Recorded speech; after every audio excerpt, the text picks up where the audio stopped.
Pada bagian ini akan dibahas tentang perencanaan public relation dan manajemen krisis, mulai dari bagaimana merancang program PR, mengelola target, hingga memahami tahapan krisis dalam organisasi. Perencanaan public relation atau PR plan adalah langkah awal dalam membuat program komunikasi yang terarah.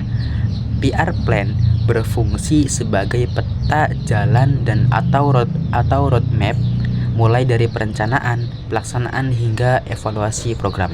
Sebelum membuat perencanaan PR harus melakukan riset terlebih dahulu agar masalah yang dihadapi bisa dipahami dengan jelas. Tujuan utama perencanaan ini agar terjadi kesamaan pemahaman antara organisasi dan publik. Perencanaan sangat penting karena menjadi dasar dalam menentukan tujuan dan strategi komunikasi. Dalam perencanaan, PR harus menentukan visi, misi, target, serta langkah-langkah yang akan dilakukan. Selain itu, perencanaan juga mencakup penjadwalan, kemudian anggaran, pembagian tugas, serta pengawasan program. Dengan perencanaan yang matang, program PR akan berjalan lebih efektif dan terarah.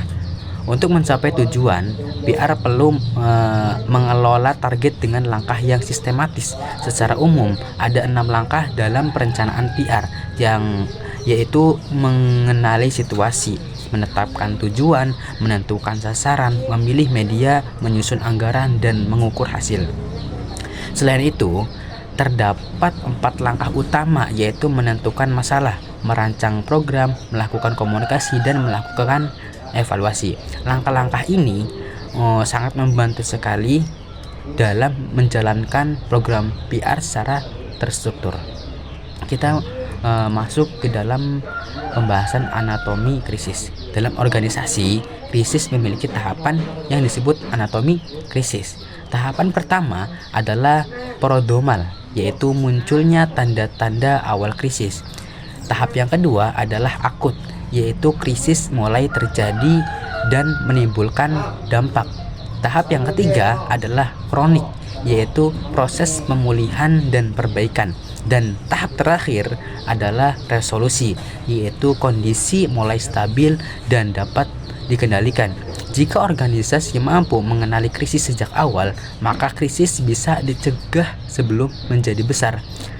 Manajemen krisis itu adalah upaya organisasi dalam mengatasi krisis agar tidak merusak reputasi. Krisis bisa berasal dari faktor internal maupun eksternal dan dapat berdampak pada citra perusahaan. Namun, jika dikelola dengan baik, krisis juga bisa menjadi peluang untuk meningkatkan kepercayaan publik. Ada beberapa cara mengelola krisis. Langkah penting dalam manajemen krisis. Pertama, membuat perencanaan krisis dengan membentuk tim khusus. Kedua, memberikan respon cepat terhadap informasi yang berkembang. Ketiga, memprioritaskan kepentingan publik. Keempat, memberikan informasi yang jelas dan sesuai harapan publik. Yang kelima, melakukan komunikasi krisis dengan satu suara melalui juru bicara. Dan yang terakhir, tetap memperhatikan aspek hukum namun tidak menjadikannya sebagai langkah utama.